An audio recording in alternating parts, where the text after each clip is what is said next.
يا اهلا وسهلا. اليوم جبت لكم حاجة غريبة وخرافية وعجيبة، ما ادري وش اقول، اللي هي برجر الدونات.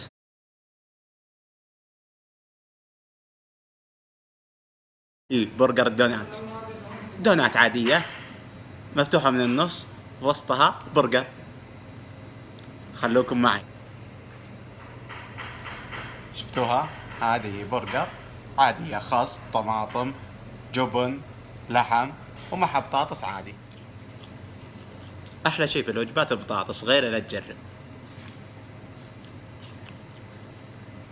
الحين نروح البرجر الدونات وبنجربها ونقول بسم الله. ادري كيف بشيلها وانا اصور، يبغالي اثبت الكاميرا واشتري لي حامل. شفتوها؟ شفتوا من يبغى؟ الله، هذه يبيلها افتراس أليم.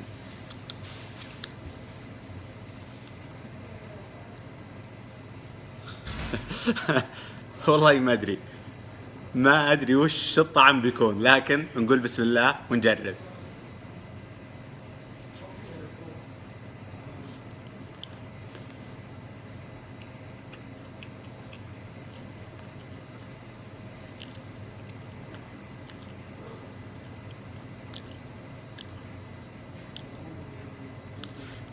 شيء عجيب، دونات بالسكر.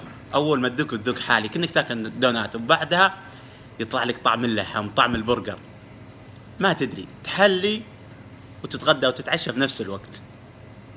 نجرب قطمة ثانية ونقول بسم الله. جاز لي الوضع.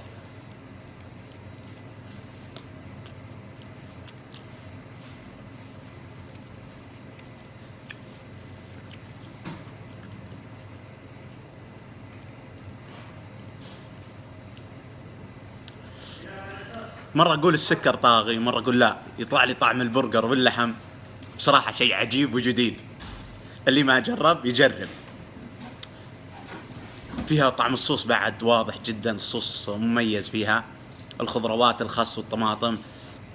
لكن تجربة تستحق، وانصحكم تجربونها. لقيت هذه طبعا في مطعم بودي برجر.